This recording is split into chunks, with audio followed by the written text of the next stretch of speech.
இப்போ நம்ம வந்து ஃபேக்டரிக்கு வந்திருக்கிறோம். இங்கே என்னென்ன ரேஞ்சில் ப்ராடக்ட் இருக்குதுன்னு சார்ட்ட கேட்டு தெரிஞ்சுக்கலாம். என்னென்ன ரேஞ்சில் சார் இங்கே ப்ராடக்ட் இருக்குது? நான் ஏற்கனவே சொன்ன மாதிரியே வந்து நாங்கள் இதை இம்போர்ட் பண்ணுறோம். இது வந்து எந்த விதமான ஃபில்லர், கால்சியம், ரீசைக்கிள்டு இதெல்லாம் இல்லாமல் பியூர் வர்ஜினில் தயார் பண்ண ஒரு ப்ராடக்ட்டு. இதில் வந்து ஹையஸ்ட் பர்சன்டேஜ் ஆஃப் யூவி போட்டிருக்கிறோம். ஸோ இதனால தான் ஒரு 5 வருஷம் to 7 வருஷம் வந்து வெயிலே இருந்தால் கூட இது ஒன்றும் ஆகிறதில்ல. ஸோ இது வந்து we have large range of ப்ராடக்ட்ஸுங்க. இது பார்த்தீங்கன்னா இது வந்து 160 GSM வச்சுக்கிறோம். இது ஒவ்வொரு ரோலுமே வந்து பார்த்தீங்கன்னா 300 கிலோ இருக்கும் உங்களுக்கு. இம்போர்ட் பண்ணும்போதே 300 கிலோ இருக்கும் உங்களுக்கு ஒரு. ஆமாம், இது வந்து 200 GSM, இதுவும் 200 GSM, இது 200 GSM. வேறு கலர்ஸ் இதில் பாண்ட் லைனருக்கு நிறைய போகும் உங்களுக்கு. பாண்ட் லைனர்ஸ்க்கு இது 120 GSM லீஃப் க்ரீன் கலரு. இது 120. இது ஒரு பக்கம் ஒயிட்டு ஒரு பக்கம் பிளாக் இருக்கும். இது வந்து அகைன் 250 GSM. ஒரு பக்கம் பச்சை ஒரு பக்கம் ஆரஞ்சு இருக்கும். இது வந்து 160 ப்ளூ ஆரஞ்சு. ஒரு பக்கம் ப்ளூ, இந்த பக்கம் வந்து யூ வில் ஹேவ் ஆரஞ்சு இருக்கும் உங்களுக்கு. பார்க்கலாம். இது ஆரஞ்சு. ஸோ ஒரு பக்கம் ப்ளூ ஒரு பக்கம் ஆரஞ்சு. இந்த மாதிரி ரெண்டு கலர் மாத்துறது என்ன ரீசனுங்க? அட்ராக்ஷன். அண்ட் நீங்கள் உங்கள் சாய்ஸ், நீங்கள் மேலே இது வேணும் பண்ணிக்கலாம். நீங்கள் 6 மாதம் நீங்கள் மேலே போட்டுக்கலாம், அப்புறம் 6 மாதம் மாற்றி போட்டுக்கலாம் அந்த மாதிரி. இது அகைன் 120 எல்லோ. இது வந்து கோழி பண்ணைக்கு தான் அதிகமாக போகுது, சந்தைக்கெல்லாம் போகும். அப்போ தான் லைட் நேச்சுரலாக கிடைக்கும் உங்களுக்கு. எனக்கு 230 GSM. இது பாண்ட் லைனருக்கு போகுது. இது 80 GSM. இது ரொம்ப கம்மி GSM, பட் இது நல்லா உழைக்கும் உங்களுக்கு. இது எவ்வளோ லைஃப் வருங்க? இது 3-4 இயர்ஸ் வரும். 3-4 இயர்ஸ் வரும் கட்டாயமாக. Black and white. இது 80 GSMல வாங்கினாவே 4 வருஷம் லைஃப் நல்லா வரும். இது 340 GSM. இதுதான் மெயினாக வந்து மண்புழு ஒரு படுக்கை, அதுக்கு மெயினாக யூஸ் பண்ணுறோம். மண்புழு ஒரு படுக்கைக்கு யூஸ் பண்ணுறோம். வெர்மி கம்போஸ்ட் பெட், வெர்மி பெட்டுக்கு.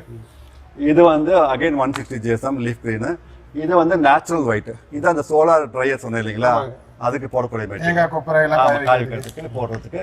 இது நேச்சுரல் ஒயிட். இங்கே பார்த்தீங்கன்னா நேச்சுரலாக இருக்கும். ஆமாம், இது வந்து நேச்சுரல் ஒயிட். ஸோ இது வந்து நல்லா இருக்கும் உங்களுக்கு. ஸோ இதெல்லாம் எங்கள் ரேஞ்ச் ஆஃப் ப்ராடக்ட்ஸு. கலர்ஸ் இதில் சம்டைம்ஸ் 2 கலர் இருந்ததுன்னா உங்களுக்கு வந்து நீங்கள் சாய்ஸ் ப்ளூ போடலாம், ஆரஞ்சு போடலாம், க்ரீன் போடலாம், சில்வர் போடலாம். ஸோ நிறைய கலர் ரேஞ்ச் இருக்குது. இது வந்து பார்த்தீங்கன்னா இந்த ஃபினிஷோ இந்த ஒரு பர்ஃபெக்ஷனோ எங்கேயுமே கிடையாது இந்தியாவில். அது மட்டும் இல்லாமல் நீங்கள் 4 வருஷம் ஆனால் கூட இதில் அந்த பள்ளம் பதியாது, சாயம் போகாது. இப்போ நேற்று காட்டணும் இல்லைங்களா, அந்த மாதிரி வந்து இத்து போதெல்லாம் ஆகாது. ஸோ ஒரு சன்லைட்லேயே நீங்கள் வச்சா கூட இதோட வேதியியல் மாற்றம் ஒன்றும் நடக்காது. அதுதான் எங்கள் ப்ளஸ் பாயிண்ட்டே. எங்கிட்ட வந்து ஒரு மோதன் சொன்ன இல்லைங்க 1,60,000 பேர் இருக்காங்க பண்ணைக்குட்டை யூஸ் பண்ணது மட்டுமே. All are very happy. 7 years, 8 years, 9 years கழிச்சுலாம் வந்து மக்கள் வந்து வாங்கிட்டு போகிறாங்க. வெயில்ல போடுறதுக்கு இது ஓகேங்க. வெயில்ல போடாம இப்ப சில பேர்லாம் வந்து சைலேஜ் பங்கருக்கு அடியில எல்லாம் விரிச்சு போடுறாங்க. அப்ப வந்து இந்த மாதிரி ஃபில்லர் அதிகமா குவாலிட்டி கம்மியா இருக்கிறத வாங்கி போட்டாங்கன்னா இதுக்கும் அதுக்கும் லைஃப் மாறுங்களா இல்ல ஒரே மாதிரி இருக்குங்களா? இல்ல, அது எப்படி அந்த அது தன்மை காமிச்சிருந்தானே உங்களுக்கு. வெயில் படாம உள்ள அது கொஞ்சம் கழிச்சுப்போம். வெயில பட்டா உடனே போயிடும். எவ்வளவு சீக்கிரமா அவ்வளவு சீக்கிரம் உடனே போயிடும். வெயில படலன்னா கொஞ்சம் கழிச்சு போகும். பட் ஆனா அது ஸ்ட்ரென்த் இல்லை. அது நீங்க வெயில் படாம மண்ணுக்குள்ள எல்லாம் போடுற மாதிரி இருந்தாலும் அதையும் இதையும் கம்பேர் பண்ணா இதான் லைஃப் வரும் கட்டாயமா. அதோட பாதிப்பு இருக்கதா செய்யும் உங்களுக்கு. எஸ்பெஷலி இந்த இது பாத்தீங்கன்னா இப்போ அன்னைக்கு சொன்ன மாதிரி இது வந்து காட்டுல வந்து நீங்க வந்து ரூகோஸ் வெள்ளை பூச்சி, அதுக்கு வந்து இதை வந்து நாங்கள் ஸ்க்ரீன் மாதிரி தரோம். 2க்கு 8, 2க்கு 6. தென்னந்தோப்பில் வந்து நீங்கள் விளக்கெண்ணெய் தடவி நீங்கள் கட்டினீங்க வச்சுக்கலாம், பூச்சி வந்து ஒட்டிக்கும். ஸோ அதுக்கு மெயினாக நாங்கள் வந்து சப்ளை பண்ணுறோம். அது இது எஸ்பெஷலி வந்து இப்போ வந்து ரீசெண்டாக தமிழ்நாட்டில் வந்து வெள்ளை பூச்சிகள், ரூகோஸ் பூச்சிகள் தாக்குதல் இருக்குது தனி மரத்தில் அப்படின்னு கேள்விப்பட்டிருக்கோம். அதுக்கு வந்து மஞ்சப்படதா கட்டினா அந்த கலரில் அட்ராக்ட் பண்ணி பூச்சி வந்து ஒட்டிக்கொண்டு. ஸோ நாங்கள் என்ன பண்ணுறோம், நிறையா தென்னந்தோப்புகளுக்கு வந்து 2 அடிக்கு 6 அடி, 2 அடிக்கு 8 அடி அந்த மாதிரி வந்து ஓரத்தில் வலையை போட்டு கொடுத்துருவோம். இதில் வந்து அவங்க விளக்கெண்ணெய் அடைக்குவாங்க 2 பக்கமும். அப்போ வந்து பூச்சிகள் வந்து தானாகவே வந்து இதில் ஒட்டிக்கும். ஸோ அது வந்து நிறைய பூச்சிகளை கட்டுப்படுத்துது. அதான் இந்த மெயினாக இந்த சப்ளை பண்ணணும் எல்லோ கலர். இது வந்து இந்த சொல்யூஷன் தடவி காஸ்ட் அதிகமாக வாங்கி கட்டுறோங்க. அதுக்கும் நம்ம விளக்கெண்ணெய் வைக்கிறதுக்கும் ஈக்குவலாக வந்துருங்களா? அது ரொம்ப காஸ்ட்லிங்க.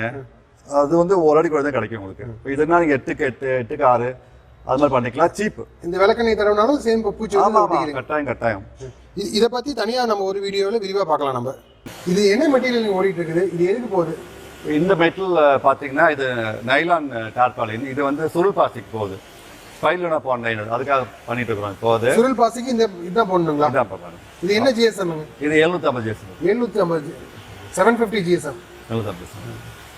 இது வந்து இப்போ ஓடிட்டு இருக்குது. இந்த மிஷின் வந்து சிங்கிள் ஹெடர் மிஷின். இப்போ பாண்ட் லைனர்லாம் இதில் வந்து நாங்கள் பண்ணுறோம். 6 அடி 6 அடி இணைக்கிறது. இந்த இதில் ரோல்லாம் வந்து அதில் இணைச்சிருவோம். அது வந்து 36 அடி ஒன்றாவே ஓட்டும். அந்த மிஷின் வந்து பார்த்தீங்கன்னா எமர்ஜென்சிக்கெலாம் நாங்கள் அதில் பண்ணுவோம். ஒரு 36 அடி வந்து ஒரே சமயத்தில் 36 அடியும் ஓட்டும். ஸோ ஒரு நாளைக்கு பார்த்தீங்கன்னா ஒரு 5 tons 8 tons அதில் எடுக்க முடியும். எமர்ஜென்சி ஆர்டரு இல்லை ஒரு லாஸ்ட் டைம் கஜா பயில் சொல்கிறேன் இல்லைங்களா, கஜா பையில் வந்து ஒரு 6 டன் பண்ணோம் ஒரு 12 ஹவர்ஸில். ஸோ அது இருக்கும்போது இட் வாஸ் ஈஸி. இது ஷிஃப்ட் போட்டு 24 ஹவர்ஸ் ரன் ஓட்டலாம். I can make 10 tons per day also. இது என்ன மிஷினுங்க? இதோட வேலை என்னங்க? இது வந்து ஹாட் ஏர் ஸ்டீலிங் மிஷின். இது வந்து பிவிசி இல்லை hdpe எல்லாமே வந்து ஹாட் ஏரில் ஓட்டும். எல்லாருமே வெர்ஜின் ரா மெட்டீரியல் போட்டு தான் செய்யறேங்கிறாங்க. அது எப்படி தெரிஞ்சுக்கிறதுங்க நம்ம?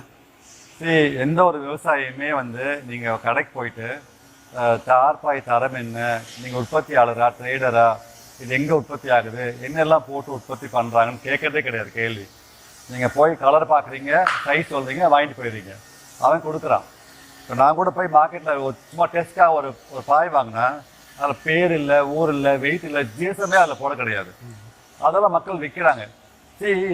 வாங்குற மக்கள் வந்து எந்த அளவுக்கு அறியாமையில் இருக்காங்களோ அந்த அளவுக்கு வந்து விற்கிறவங்க வந்து ஏமாத்துறாங்க. இது வந்து நம்ம கேள்விகள் கேட்க தெரியல நமக்கு. இது நிறையா ஒரு வாங்குற மக்கள் வந்து நிறைய கேள்விகள் கேட்கணும். அப்போ தான் வந்து விற்கிறவங்க வந்து சரியான பொருளை விற்பான். நீங்கள் மொட்டையாக போய் கலரை பார்த்து ஜிஎஸ்எம் பார்த்து எதுக்கு விலை கம்மியாக வாங்கிறீங்க? நீங்கள் விலை கம்மியாக கேட்க அதிகமாக கால்சியம் போடுறாங்க. நம்ம தப்பு தான் அது. இப்போது 10,000 ரூபா பொருள் வந்து 7 வருஷம் வருதுன்னா 7,000 பொருள் 1 வருஷம் வரும். ஆனால் 10,000க்கு எல்லாரும் ஒப்பிட்டு பார்த்து முதல்ல என்ன விலை பார்த்துட்டு நம்ம வந்து வாங்குகிறோம். இப்போது ஒரு பாய் பார்த்த உடனே இது கால்சியம் இருக்குதா, ரீசைக்கிள் போட்டிருக்காங்களா, பழைய பால் பை போட்டிருக்காங்களா தெரியாது நமக்கு. நீங்கள் அதுக்கு பிராண்டு போகணும். பிராண்டுன்னா ஒரு கம்பெனி வளர்ந்த கம்பெனியா, ஒரு 50 பேர் இருக்காங்க கஸ்டமரு, அவங்க வாங்கிட்டு போயிட்டு நல்லா இருக்குன்னா 10 பேர் அனுப்புவோம். ஸோ நல்ல பிராண்ட் வந்து கம்பெனி வளர்ந்துட்டே போகும், பெரிய கம்பெனி ஆகிடும். இப்போ நிறைய கடைகள்கிட்ட போய் நீங்கள் வாங்கும்போது ஒன்றுமே இல்லை, கட்டில்களில் வாங்குறாங்க, சந்தையில் வாங்குறாங்க, சந்தையில் இந்த மாதிரி வந்து வில்லேஜில் வந்து ரோடோட போய் விற்கிறாங்க. இவங்ககிட்டலாம் பில்லு கிடையாது, பிராண்டு கிடையாது, நமக்கு சௌகரியமாக இருக்குதுன்னு வாங்கிடுறோம். ஸோ நீங்கள் பிராண்டு வாங்கலை அப்படின்னா நீங்கள் வந்து அதை வாங்கிட்டு அது பட்டு தெரிஞ்சுக்கணும். அதான் நீங்கள் சொல்கிறது வந்து ஒரு கம்பெனியோட கொள்கைகள் என்ன, வேல்யூஸ் என்ன, அவங்க எதுக்கு முக்கியம் தர்றாங்க, இதை பார்த்து ஒரு பொருளை வாங்குறது தான் உத்தமம். கஸ்டமர் தான் நிறைய கேள்விகள் கேட்டு அந்த கம்பெனியோட ஒரு மூலாதாரம் என்னன்னு பார்த்துட்டு வாங்குறது தான் பெட்டர். இதுக்கு ஏதாவது லேப்ல கொடுத்து நம்ம செக் பண்ண முடியுங்களா, இல்லை நீங்கள் செக் பண்ணி ஏதாவது ரிப்போர்ட்லாம் வச்சுருக்கிறீங்களா? நாங்கள் வந்து சிப்பெட்டில் வந்து டெஸ்ட் பண்ணி கவர்மெண்ட் லேபரட்டரி டெஸ்ட் பண்ணி வி ஹேவ் த ரிப்போர்ட் வச்சுருக்கோம். நாங்கள் இதை நீங்கள் வந்து கேட்கலாம், தப்பே கிடையாது. நீங்கள் இன்னொரு இடத்துல வாங்க போகும்போது நீங்கள் இந்த பொருளை டெஸ்ட் பண்ண ரிப்போர்ட் இருக்கான்னு கேட்டுட்டு அதை கூட ஒப்பிட்டு பார்த்து நீங்கள் வாங்கலாம். அதில் என்னென்ன இருக்குங்க? இது இந்த ஜிஎஸ்எம் இவ்வளோ மைக்ரான் அதெல்லாம் இருக்குங்களா? அதில் எத்தனை நாள் வந்து இது வெயிலே போட்டால் தாங்கும் அந்த அளவு கொடுப்பாங்க. மோஸ்ட்டாக யாரும் அவங்களோட ஃபேக்ட்ரியெல்லாம் காட்ட மாட்டாங்க, மிஷினரிஸ்லாம் பார்த்துருவாங்க, என்ன உள்ள நடக்குதுன்னு பார்ப்பாங்கன்ட்டு. நீங்கள் எப்படி இதெல்லாம் காட்டுறீங்க? இன்னைக்கு ஒரு விவசாயி வந்துங்க, நான் வெளியே போய் ஒரு பொருள் வாங்கும்பொழுது ஒரு ட்ரேடருக்கும் உற்பத்தியாளருக்கும் வித்தியாசம் தெரிய மாட்டேங்குது. ஸோ ஒரு உதாரணம் சொல்லணும் பார்த்தீங்கன்னா, நீங்கள் வந்து முட்டை வாங்கணும்னு வச்சுங்களேன், ஒரு பரோட்டா கடையில் போய் முட்டை வாங்கினா 5 ரூபா 50 காசு வரும். அவனே வந்து பக்கத்தில் இருக்க மளிகை தான் முட்டை வாங்குவான். அப்படி இப்போது மளிகை கடைக்காரன்ட்ட வாங்கினீங்கன்னா 4.50 கிடைக்கும். இதே ஹோல்சேல் டெப்போவில் போய் முட்டை வாங்கினா 3.50 கிடைக்கும். இதே ஒரு சின்ன கோழி பண்ணையில் போய் முட்டை வாங்கினீங்கன்னா 3 ரூபாய் கிடைக்கும். ஒரு 2 லட்சம் கோழி பண்ணையில் வாங்கினா 2 ரூபாய் கிடைக்கும். ஸோ ஒரு முட்டையை பார்த்தீங்கன்னா 2 ரூபாயிலேருந்து 5 ரூபா 50 காசு வரைக்குமே முட்டை வந்து மார்க்கெட்டில் கிடைக்குது. இப்போது நீங்கள் வந்து நிறையா கை மாறி வந்து ஒரு பொருள் வாங்கும் பொழுது அதோட விலை அதிகமாகுது, அதோட உண்மைத்தன்மையும் வந்து உங்களுக்கு வந்து டவுட்டாக இருக்குது. ஸோ நாங்கள் வந்து உண்மையான மேனுஃபேக்சரரு நல்ல தரமான பொருளை வந்து இறக்குமதி பண்ணி தமிழக மக்கள் விவசாயிகளுக்கு வந்து ஒரு நல்ல பொருள், ஒரு 7-8 வருஷம் தாங்கக்கூடிய பொருள் வந்து உற்பத்தி பண்ணி கொடுக்குறோம். இது எப்படி அவங்ககிட்ட போய் தெரியப்படுத்துறது? அன்லெஸ் நம்ம மாதிரி மீடியாவில் போய் சொன்னால் தான் மக்களுக்கே புரியுது, மக்களுக்கு இது காட்டினா தான் மக்கள் நம்புகிறாங்க. பல வருஷம் கழிச்சு 32 வருஷம் ஆச்சு. இப்போ நாங்கள் வந்து இப்போ தான் வெளியே வந்து சொல்கிறோம், நாங்கள் யார் என்ன சொல்கிறோம். இப்போ மக்கள் வந்து எங்கே போய் எந்த பொருள் வாங்கினாலுமே இந்த முட்டை கடை மாதிரி உண்மையான பொருள் அதை தேடி பிடிச்சி ஆராய்ஞ்சி அதுக்கு வந்து மதிப்பு கொடுத்து அதை வாங்கி பல வருஷங்கள் உபயோகப்படுத்தி காசை மிச்சப்படுத்துங்க. அதான் எங்களுடைய மெயின் எய்மே அதான். அதுக்காக தான் இந்த வருஷம் உங்களை கூப்பிட்டு வச்சு நாங்கள் இது சொல்றதுக்கு காரணமே அதான். அடுத்த வீடியோவில் சாரோட விதவிதமான ப்ராடக்ட்ஸ் எல்லாம் பார்க்கலாம். அதெல்லாம் ஃபீல்டிலேயே போய் அதோட உண்மைத்தன்மை என்னன்னு அப்படியே லைவ்லேயே பார்க்கலாம். உங்களோட பிஸி ஷெட்யூலில் எங்களுக்கு நேரம் ஒதுக்கி எல்லாம் சொன்னதுக்கு ரொம்ப நன்றிங்க சார். தேங்க்யூ. உங்கள் நோக்கம் நிறைவேற வாழ்த்துக்கள். நன்றி நன்றி நன்றி. உங்களுக்கும் நன்றி.